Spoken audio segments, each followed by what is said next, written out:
everyone for spending their afternoon, the beginning of their afternoon with us.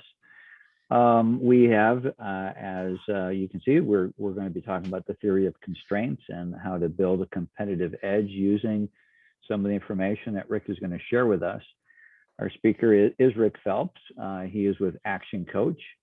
And this will be, get your pencils and pens ready, get a spare sheet of paper handy. This will be hands-on, and there will be some formulas. There won't be a quiz, but there will be a lot of interactive information that's going to be shared.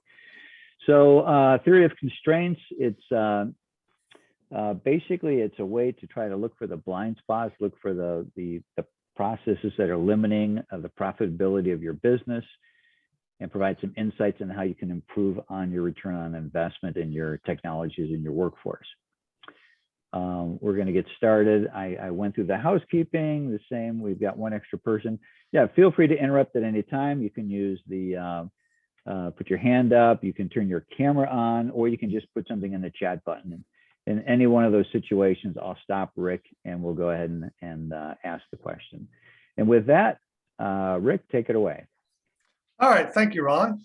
And thank you everybody again for spending your lunch hour with us.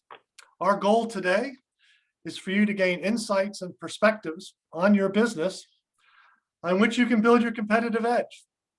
And I believe that's what TOC can do for you. Insights and perspectives are useless though, without action. And so believe it or not, people attend workshops like this one, even live workshops, and do nothing with it, right? So I'd like to start out with our engagement by getting you to commit to 3 things. And so what I'd like you to do while I'm identifying what these 3 things are is to find the chat box. I've got my chat box opened up here so I can see when you chat. But I want you to commit to 3 things by saying yes in the chat box. The first thing I want you to commit to is to have an open mind. Now, an open mind in a workshop like this is not you wondering whether this will be useful in your business, because that's a blocked mind, but rather an open mind is thinking during this workshop, how can I use this information? Because I guarantee all the information, whether you're a manufacturer, a job shop, or whatever your business is, what you're going to learn today, you can use. So the mindset that we want is how can I use this information in my business? The second thing I want you to commit to is to be engaged. As Ron said, we're going to have you work some problems. You need to put some effort into it to get value out of it. And so I want you to be committed to engage and work the problem and be involved and have some fun, right? And the third thing I want you to commit to is to take action, right? Insights and perspective without action is just a waste of time. And so what I will do at the end of this workshop is help you identify 3 different ways for which you can get forward, get moving at the end of all this. And so there's a clear path forward for you and your business. So if you would keep an open mind, keep engaged and commit to take action, then yes into the chat box. And I see Eric, thank you, and Jenny, and Mark, and Andrew, Sarah. I know there's at least 13 people here. We should see a few more S's. Yeses, excuse me. Thomas, Reagan. All right, looks like everyone's found the chat box. Feel free to use it. And as Ron said, feel free to turn your camera on, jump in and ask questions. So I guess the first thing we need to talk about is what exactly is the theory of constraints and where do we stand as a group on this? And so the second engagement I'd like from you is to type a 1, 2, 3, 4, or 5 in the chat box on your relative knowledge of TOC. And so you can see on the screen what if 1 says, basically I have little to no knowledge of TOC. 5 is I'm a TOC rock star, might even be a Jonah. If you're a rock star, you know what that means.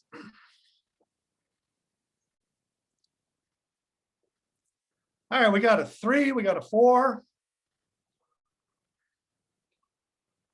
1s, 3s, 4. Okay, good. So we've got some fair understanding. You've applied, a lot of folks have applied the concepts. Some are completely new to it. This is going to be a fun exercise. All right, so who exactly am I? Well, I'm a business and executive coach. I have helped over the last too many decades to admit to hundreds of business owners, executives, and leaders be extremely successful in their business. And I've helped them through the application of the theory of constraints and other business improvement technologies such as Lean and Six Sigma, all of which I am extremely well grounded in. I am a Clevelander by choice because in 2006, I started working with Cleveland Cliffs, a Cleveland-based company at the time, 160 years old, that was working on a Lean Six Sigma initiative that was basically floundering. And we brought the TOC technology and our integrated system to them and worked with the executives all the way down to the shop floor and how to build an engaged workforce. It was so powerful that by 2008, we had put tens of millions of dollars on their bottom line. And when the recession hit, they said, we can't stop this. And they brought me in-house as a director of business improvement to embed this knowledge over the 5-year period into their organization from the supervisor level all the way up to the executive suite. And as you can see from the testimonial from Terry Fedor, who's still with Cliffs, this process drove $100 million in cost out of their system. Now, there's two things that are interesting about that testimonial. One, it happened 4 years after the fact. I hadn't been working with Cliffs for 4 years. Those are those numbers, those are their words. And the second thing that's interesting about that is cost reduction and cost savings were not our objective. Weren't even a secondary objective. They were a byproduct of the engagement of the workforce and the application of theory of constraints and Lean and Six Sigma concepts. And I guess the final caveat is there zero capital to reach these accomplishments.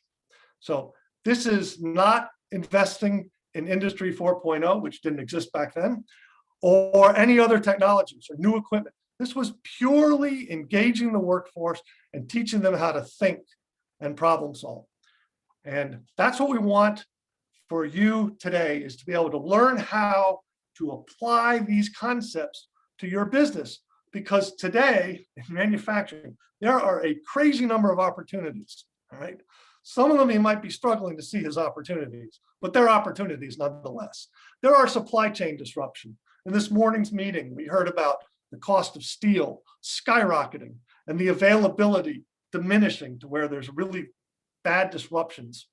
Right? There are skilled labor shortages. There are technology disruptors like additive manufacturing, Industry 4.0, and other technologies. And despite all this, many businesses today have more business than they can handle. Or maybe because some of those interruptions, they have more business they can handle. And the challenge becomes, how do you exploit these disruptions? How do you make the most of this situation? And that's the competitive edge. And that's what I believe theory of constraints brings to you. And so before we get into the thinking skills and the core business, I want to talk about some mindset things. Because as a business coach and an executive coach, the number one thing I work on is how people think, how their brain works. And our number one exercise is teaching people how to think and how to use their brains. And one of the core tools we use, we call the point of power. And the point of power happens when a disruption occurs. Something happens. Now, I imagine, who can think of a disruption that happened in the last year? Right? Well, let's see. We had a minor pandemic that kind of shut things down. We had supply chain disruptions. Heck, we had the Ever Given block the freaking Suez Canal, right? There have been all kinds of disruptions. And there can be little disruptions. You can have a supplier go out of business. You can have a key employee quit or get sick or worse, die, right? Any of these disruptions, big or small, take us to the point of power. And what happens when a disruption occurs is we go below. We go below the point of power and we start with denial. All right. And I'm going to give you an example from my life that walks you through the process, because when you hit a point at a disruption, you want to be able to process what's going on and as quickly as possible, get yourself above the point. Okay. So what happens when the disruption happens is a little voice inside your head gives you a story. And here's what happened. I knocked a glass of wine over in our condo. A little voice said, "You didn't do that." So I looked around, and darn if the cat wasn't sitting on my wife's lap. Can't blame the cat. Nobody else around. I must have done that. So denial is not going to work for me. So I moved on to excuses. A little voice said, "That glass shouldn't have been there." Excuses are when you blame the environment. Well, that argument wasn't going anywhere. So I rejected that because the glass was there, right? So I went to blame. This is a gold mine, folks. Little voice said, not only should the glass not have been there, but Sharon, that's my wife, she shouldn't have put it there. It's her fault. She made you spill that glass of wine. Anybody ever have this kind of process go on in their heads, right? That little story, and that's compelling, right? I don't want to be a failure. I don't want to be the klutz that knocked over the glass of wine. So I'm going to blame my wife. Now, fortunately, I've learned how to intercept those stories and say, that story doesn't have a future, because if I yell at Sharon for knocking the glass of wine over, she's going to think I'm a total butt. And she's going to butt heads and we'll have an argument. And it might be tonight or it might be 3 weeks from now. I'm going to have to apologize for being a jerk, right? And so I'm not going to do that. I am instead not going to stay below the point of power where I am a victim, where I am de-energized. This is where victim mentality comes from. It's the believing that you had nothing to do with this disruption or there's nothing you can do about it. And so instead of staying down here with the losers, I moved above the point of power. There we go. I moved above the point of power to take responsibility. And responsibility is when you say, okay, I'm responsible, my actions, my behaviors, I'm going to do something about it. I'm going to take some action. I'm going to decide to clean this up. I'm going to be continuing to move up, accountable for the results, which in this case were spilled wine, ultimately a clean floor. I'm going to take ownership of the situation. People who are successful in life, whether it's in business or in sports or whatever, take ownership. They play above the point of power and they energize themselves to take action. And so it's really important that we understand the process that happens in ourselves as we disrupt. We go to denial, go to excuses, go to blame, go to responsibility, go to accountability and ownership. And you can do that in a split second, or you can take decades to do it. The choice is yours, all right? And we don't have to think too hard to find people who live below the point of power, are always victims. Nothing's ever their fault. And plenty of examples too of people always take ownership and exploit the situation and take advantage of the opportunities that present them, even though they don't seem like opportunities at the time. All right, so responsibility is the ability to take responsibility for your actions, your behavior, and decisions. Accountability is about results, right? And you could be above the point of power. You could be playing in that ownership field and missing it on the results and the decisions and the actions you're taking, because that's what's visible. What's really driving your results and driving your behaviors is what's below the waterline in your identity iceberg. And immediately below the actions and decisions you make are the skills you've developed, right? And the skills you developed are based on the beliefs that you hold true, things that you hold true today. And what I'm going to do in this workshop in the next few minutes is challenge some of your beliefs and maybe think about some of the skills you might want to consider develop. To continue on down the iceberg, your beliefs are driven by your values. Your values are driven by your identity. Who do you think you are? And your identity comes largely from your environment. Initially, our identity is driven by our childhood and our environment and the people we hang around with. Excuse me. It's often not until adulthood that we realize that we can change our identity, we can choose who we're going to be and take action. So we'll talk a little bit about the identity iceberg a little later in this and challenge some of the beliefs. because your beliefs will drive your results. The only failure is the failure to participate. And this is particularly true in this workshop, because we're going to work a problem, and it's one of those infamous word problems. We're going to work a word problem, and we're going to have fun together doing that. And if you do the work, if you put the effort in, you'll get tremendous results out of it. You'll get insights and what we call BFOs, and it'll be a big success. And you can have some fun doing it. All right. Again, choosing to have fun is an important part of mindset. So choose to have fun, work the problems, and let's have a good time and learn a little bit about how TOC can help your business. All right. So we're going to see if you can think, because really what we're interested in is the thought processes that go on in your head when you're solving problems. And so theory of constraints is, if nothing else, a way of thinking. All right. It's an important way of thinking. It's probably the most critical of all the improvement technologies and thinking systems that you can have. Because it's, in my mind, if you're a Lord of the Rings fan, this is the one ring that binds them all. You can do improvement thinking, lean thinking, statistical thinking, but if you don't have TOC thinking, you don't have the focus you need to really make an impact on your business. And that can make all the difference in the world. So we're going to do an experiment here. It's a thought experiment with a little factory. We're going to call it our factory. All right. And this factory has two products. It has peas that it can sell and cues that it can sell. Peas sell for $90, cues sell for $100. Right. It's a fairly simple factory. There are only 3 processing steps, A, B, and C. The 4th step is D, assembly. And so we process parts in A, B, and C. They get assembled, sometimes with parts, and we make P's and Q's. Right.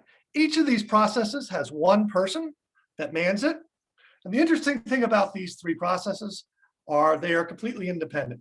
What gets done in A can't be done in B. What's done in B can't be done in C, and vice versa. Right. And another amazing thing about this factory is it's kind of a utopian factory. These workers, they work straight through. They have no lunch, no breaks, no variability. There are no transfer times. There's no downtime. There's nothing to disrupt this factory. And so this will be a fairly easy problem to work. Our factory takes and buys parts W and 3 raw materials, X, Y, and Z, each which cost $20 per unit. And the process to make P's are as follows.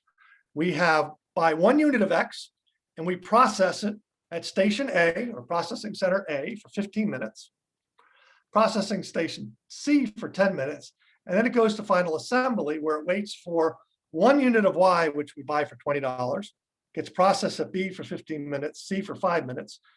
At D, assembles the 2 subcomponents along with part W that we buy, and it takes 15 minutes, out pops a P. All right. So that's the process for making P's. Pretty straightforward. Again, no transfer times, no delays, no changeovers, no nothing. All right. Q's process Y's in the exact same way, 15 minutes in B, 5 minutes in C. And Z's, we buy for $20 again, 10 minutes at A, 15 minutes at B. Those 2 components get assembled. There's no other part. Takes only 5 minutes as a result of that. Out pops the Q. Now the Q demand for Q's is 50, the P's were 100. And this factory operates for 2,400 minutes a week. And it costs $8,000, or excuse me, $6,000 to operate the factory. That's all staffing, energy, all the costs. It's a very simple factory. All right, so what's the point of all this? There's our factory. The question is, how much money can our factory make? And here's where I'm going to ask you to do a little bit of work. All right. Let's see, it's 12:22. We got a little bit of time here. What I would like you to do, first of all, is answer the question, do you have all the information you need? And I'll shortchange this. You have all the information you need. All right. So what I want you to do is I want you over the next 5 minutes to map out your strategy to answer the question. And if you can, answer the question. All right. So You've got all the data you need. The question is, how much can our factory make per week? We're looking for net profit here. Now,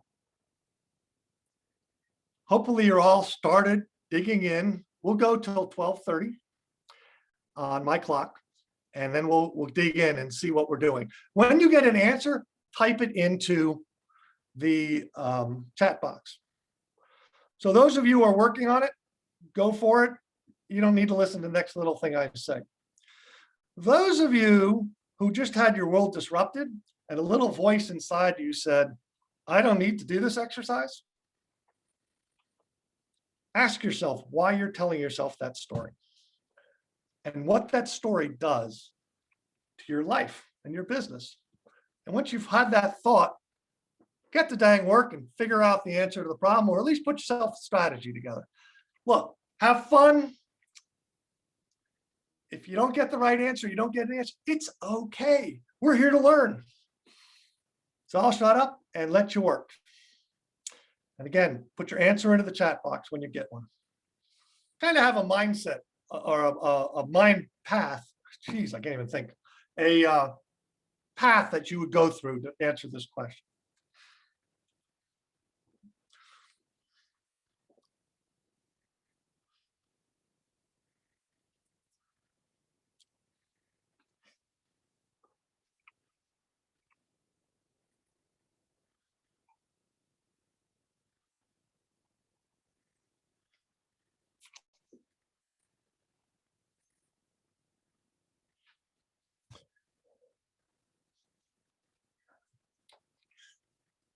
All right. If you got an answer, go ahead and bang her into the box, and we'll take a look at how to do this problem. All right. Everybody back with us? Multiple choice next time. Yeah, all right. Typically, there are 3 answers that people come up with. Actually, 4 answers. $1,500 profit, $300 profit, $300 loss, or a math error. So it's interesting. It's the first time I've ever tried to do this on such a tight time frame. We'll learn through the process. So let's look at the process that we would go through. So how much would we produce? How much profit could we make if we could produce everything, right? So that's kind of the upper bound of things. So let's work through a little bit of math here. All right, the demand for P's was 100. The demand for Q's was 50. The revenue was $90 and $100 respectively, which means our revenue for P's is 100 times 90 is 9,000. Q's is 50 times 100 is 5,000. Gives you $14,000 total revenue. Material costs, again, extending $45, and $45 comes from X for $20, Y for $20, and the W part for $5. It's $4,500 for parts. Q's are simpler. There's only X or Y and Z, excuse me, for $40. So we have $6,500 going out of the business for material costs. $6,000 to run the factory gives us the potential maximum profit in a week of $1,500. And I think I saw $1,500 in there. All right. Now, this assumes that we can make everything, that we can make all 150 units. And so is that a valid assumption? Right. So let's take a look at our process and determine whether we have enough capacity. Again, this is the theory of constraints. Chances are there's a constraint in here. Most factories have them. So A's, to make a P, there's one processing step that requires an A, so there's 15 minutes there. Q's have one processing step at A for 10 minutes. So 15 times 15 minutes times 100 parts plus 10 minutes times 50 parts is 2,000 minutes. Right. B's require, for P's, it's just one processing step at 15 minutes. Q's take 2 processing steps for 30 minutes. You extend that out, there's 3,000 minutes. Oh, there's a red flag. C's are 15 minutes and 5. If you extend that out is 1750. Same thing with Ds. And so we have an issue in our factory, right? We have an issue that we cannot make everything we want to make, right? There is simply not enough capacity at B. So hopefully everybody followed that math, and this will raise the question, what to do. So we have a constraint in our factory. And again, this is theory of constraints. We call it the constraint, right? The next question is, should we prioritize P's or should we prioritize Q's? Now, who would we go to in the organization to answer this question?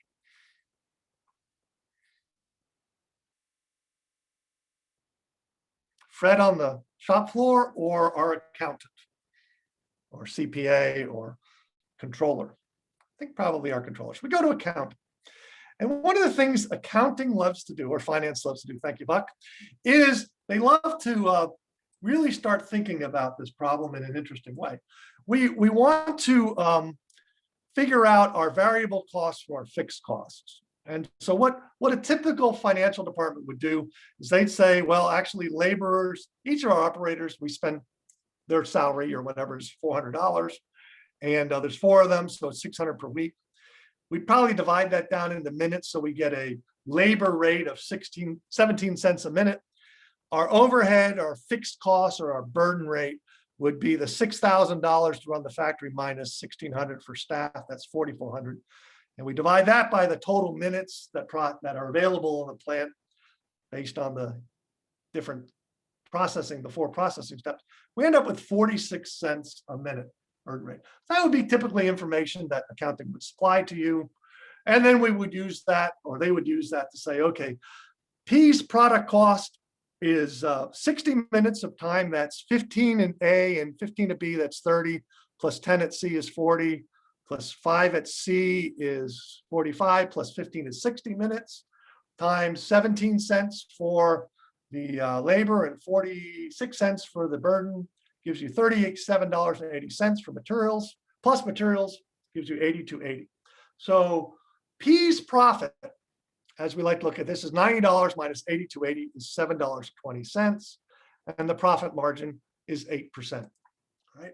And we do the same extension math for Q's. You end up with a profit of $28.50 per part and a profit margin of 28.5%.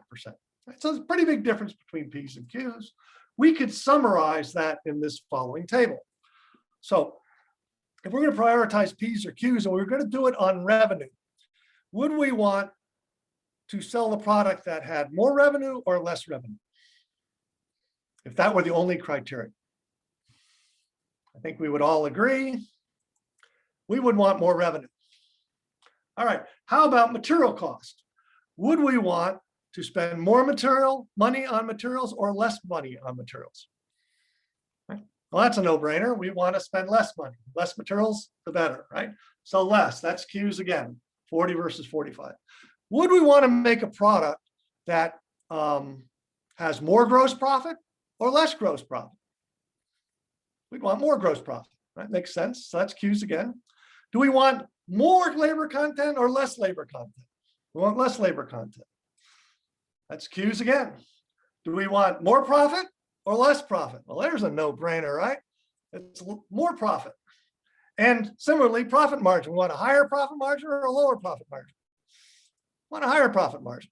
No matter how you slice this, we're going to prioritize Q's. Right? So let's look at prioritizing Q's. What does this do for us? Well, if we made 50 Q's at B, which is our constraint, it's 30 minutes apart. So 30 minutes times 50 Q's is 1,500 minutes at B.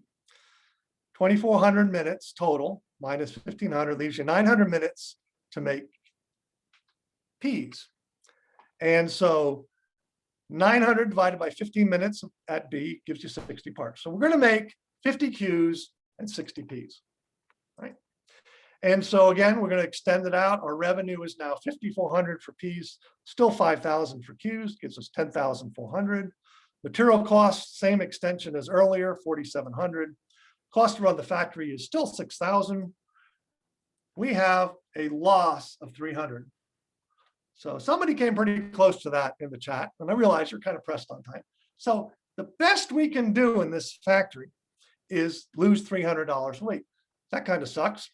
So, well, to be thorough, let's give peas a chance. All right. I'm a dad. I have to do dad jokes. I'm sorry. So let's give peas a chance. Same thing. If we did 100 peas at 15 minutes apart, still 1,500 minutes at B. That leaves the 900 minutes divided by 30 to make 30 Qs. We extend this out. 100 Ps times $90, 9,000 revenue. 30 times 100 is 3,000 revenue, 12,000 revenue. Extend the costs, take out the cost to run the factory of 6,000, and we end up with a net profit of $300. Now,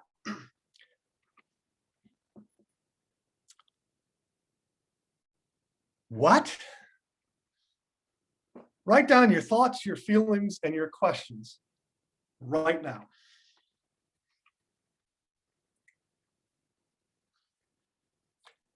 And if you're brave, put them in the chat.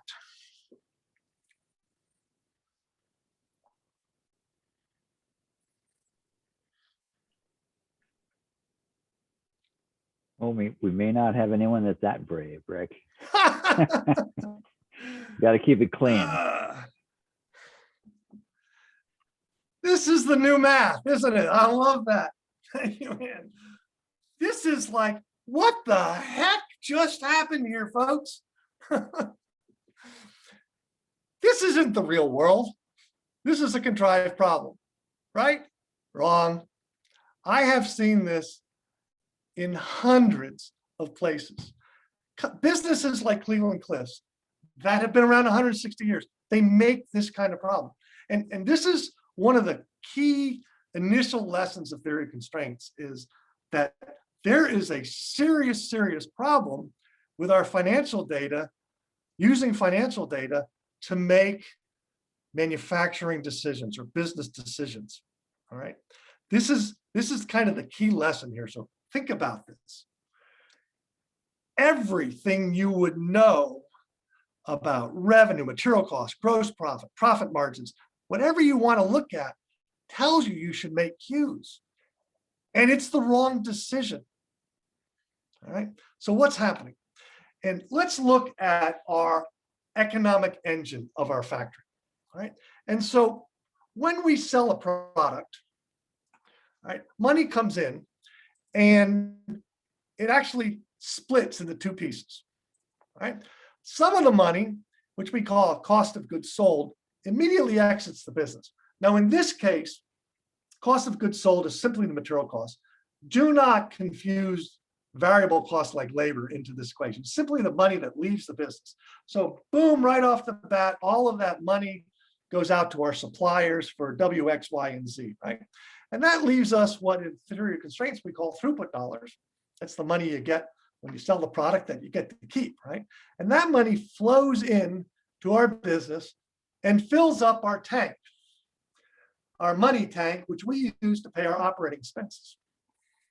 Now, at this point in time, in our factory, we're at $6,000 of gross profit that's covering all of our operating expenses.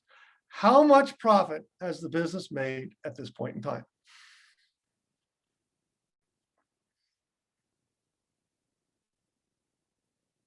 Zero. Thank you. Nada. We haven't made a dime, right? The next products we put through the plant are going to make us money. However, we talk about the profit margins of our products, and we go through great gyrations to do all this fancy math around how much we charge for our products. And it really has nothing to do with how we make money. And that's kind of fascinating and kind of disturbing. When we're talking about the profit margin of a product, what in the world are we talking about? It's kind of an abstract concept that we all think we know what the answer is. And the reality is we don't, right? So the next products that come through the plant after we've hit the break-even point are the products that put profit into our profit sack. right? So we got to look at what is limiting the flow of gross profit, or in TOC speak, throughput dollars into our factory. What limits the flow? And in our factory, it's B. B limits the ability of this plant to make money, right? And this is the cool part. The essence of profound insight is simplicity. This factory distills down to one process that matters, that drives our profitability of our business. And if you take it into account, you get the right answer. And if you don't take it into account, you get the wrong answer. And this is true at all of the hundreds of businesses I have been to. And every one of them has at least gotten some aspect of this concept not right. Because for whatever reason, the theory of constraints is not a well understood and not a well spread out tool.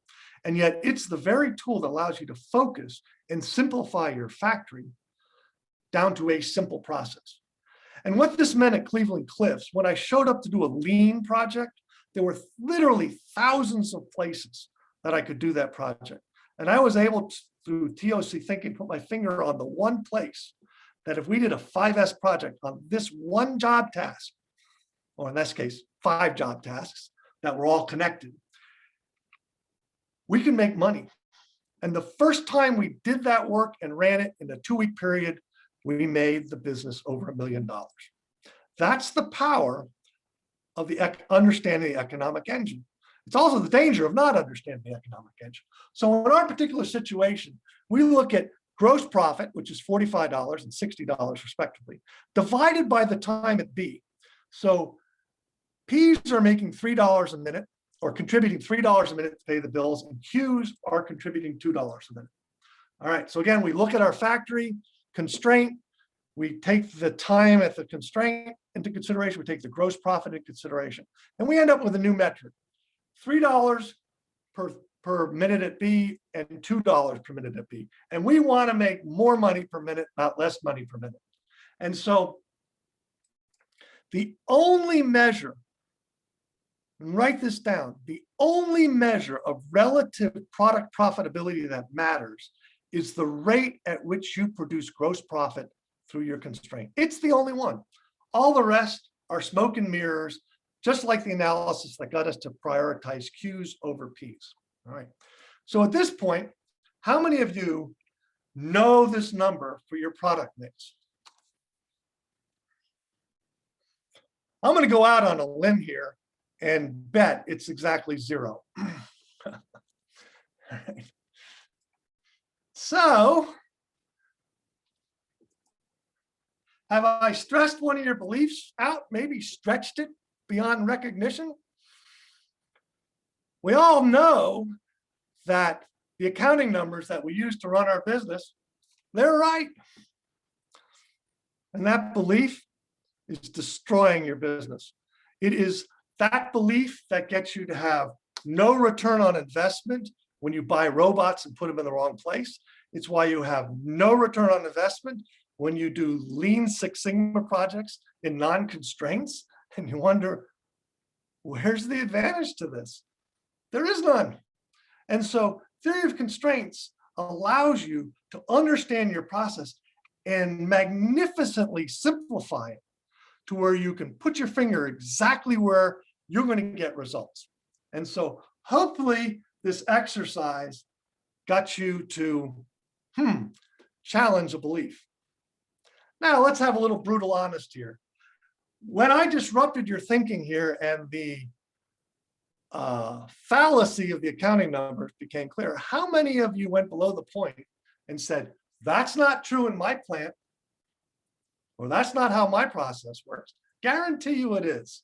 All right. So notice what goes on in our heads when we get challenged, and make sure we interrupt that story that says, this isn't how my place works, and get ourselves above the point of power to have ownership, accountability, and responsibility. All right. That's where you'll have your success. And so what does this have to do with supply chain disruptions? Not enough skilled labor, technology disruptions, or more business than you can possibly handle. why don't you take a moment on a piece of paper? I won't ask you to share it this time. Just write down your top 5 thoughts. And maybe enter one in the chat if you want. Let's take a minute to do that.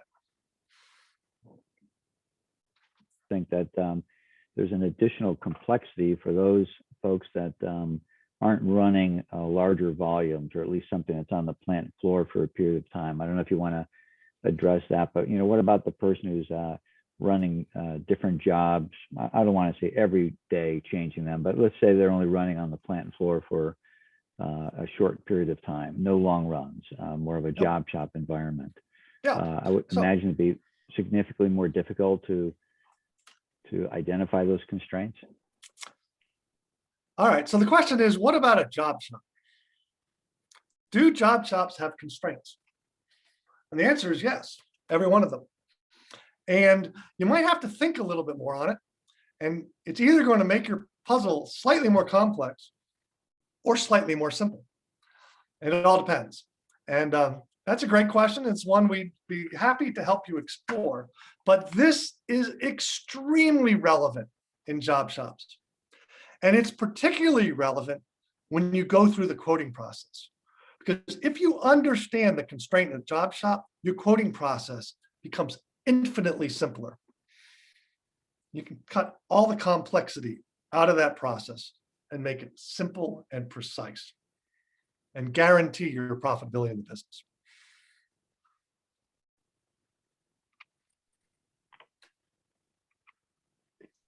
Okay, we got some. We got a couple of comments here. Good. Mm-hmm. We waste a lot of time solving the wrong problems. Oh my gosh, do we ever? Anybody here go through variance meetings in their business where they talk about why we didn't make the money we thought we made? The answer's in the problem we just discovered, but that's not what we talk about. We talk about labor variations and parts variations and all that. It's just a complete waste of time. And so if you're doing financial meetings where you're trying to hash out why you're not making the money you're making, the answer isn't in the financials and the variability. The answer is in how you approach the problem. All right, so we're running out of time here, and let's take a look at this iceberg from a different perspective. All right, what we've just talked about from a TOC iceberg standpoint is the importance of understanding throughput dollars per minute in your factory for all of your different products, because that really tells you which products you're making money on and which ones you're not making money. And I'll tell a funny quick story on myself on this one. The very first time, it was I think 2004, and I went on my first sales call. Now I'm an engineer by background and kind of nerd out on this crap. And so I go up and I visit Roger. It's a 6-hour drive north from where I lived in the Smoky Mountains to Roger's shop in Roanoke, Virginia. And we go out into his shop, and he made Corian countertops. All right. He had a CNC machine and some finishing departments and about 30 people. 5 of them were part of his family. All right. And so here he's got this shop, and he's not making any money, and he's signed up for this program through DuPont, the maker of Corian, to help him process more Corian, which is in DuPont's interest, right? Because they make the product that he processes. And his shop and the others like it around the country are the constraint. So around the shop, I get there about lunchtime. We walk out of the shop, and there's his version of process B.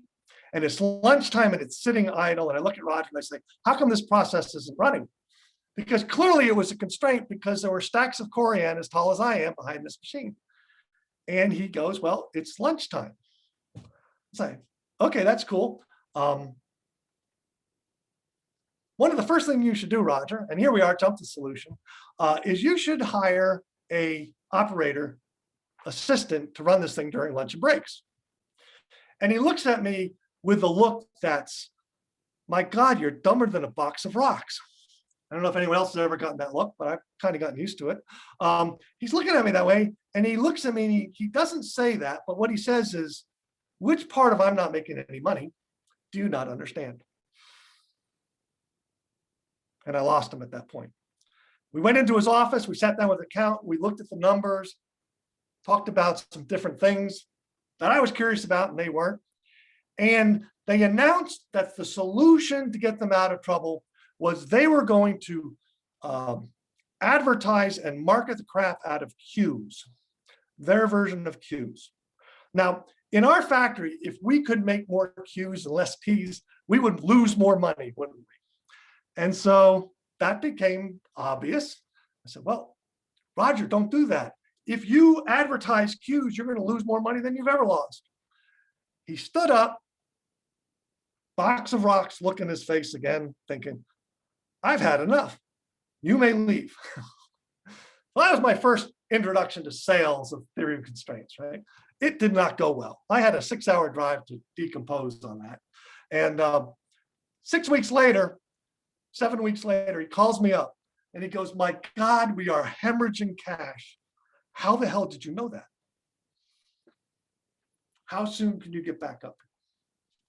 So we went up, took us a couple of weeks to flush all the queues out of the process, but we made his shop profitable in under 2 weeks once the flush happened. That's how powerful these concepts are. And that's how widespread this idea of throughput dollars per minute is not. I have not found, well, with one exception, of the hundreds of businesses I've been in, any that think this way. And that's the tip of the iceberg. Throughput accounting is what that's a part of. There are parts of TOC that will bust your brain the same way on how you think about inventory, how you synchronize the flow of product through your shop. And a huge one, particularly if you're a job shop, is projects. There are technologies inside theory of constraints that will absolutely change the way you view and quote projects. It was the heart and soul of driving $100 million out of Cleveland Cliffs, was project management and theory of constraints project management. There are concepts in here around supply chain and just general problem solving. How do you always solve a conflict in a win-win manner? All of that is part of the theory of constraints. What we've talked about today is the tip of the iceberg. And so I said we'd talk about different paths of action. Here's a couple you might consider. First of all, if you'd like to learn more about this interesting thing called theory of constraints, as a result of working with Manufacturing Works, we're going to put on a TOC workshop series. All right? It's going to be in the mornings, Tuesday through Friday, first thing for an hour. The session you just had today is session 1. There are 15 more pieces to this that'll go through all the other elements of TOC. That might be a good way to really energize and learn and get some people in your organization understanding this stuff. There is a cost associated with that. We can talk about that. If you want to know the potential and think you might need a guide in your business, then we should talk. We're more than happy to come out and assess the situation and figure out how this would impact, how theory of constraints thinking and business improvement and employee engagement would help your business. And we do that no charge with a couple of provisions. And one of them is that you do your research on us and you make a decision at the end of our working session. The third option is you get it and you're going to run with it. And that's fantastic. The concepts here are not really difficult. They're just not common. All right. And I'm going to run with it. Why don't you check in with me a month and see how we're doing and maybe give me a little bit extra guidance. Those are the options. I'd like you to choose one and take advantage of the aha moment you had when all of a sudden we realized peas, the loser in every economic consideration, was the best choice. Take that knowledge, apply it into your business. It can be and will be a game changer for your business. Do it yourself. Ask for an assessment of the potential and some guidance, or take the workshop, but take some step to act on what you learned today. And to do that, just put your name in the chat box and say, I'm in, your name and your telephone number. I'll call you up, we'll set up an appointment, and we'll have a conversation. All right. Very good. Thank you, Rick. You can also email him. His email address is there at the bottom of this page here, and his website is also there on the bottom left. So, just for time, I'm going to go ahead and thank everyone at this stage. I was going to blame my pencil and paper and say that I should have had my Excel spreadsheet open because I'm under pressure. I'm terrible at doing math, but I'm not going to blame anyone but myself here. So again, thank you everyone for participating. Again, we'd love to hear your thoughts on this this webinar, and thoughts on other things that we can do in the future for you. We will post this on our YouTube channel. It has been recorded, so feel free to go back over it at your leisure. And with that, and with a minute to go, I do want to thank everyone for their time.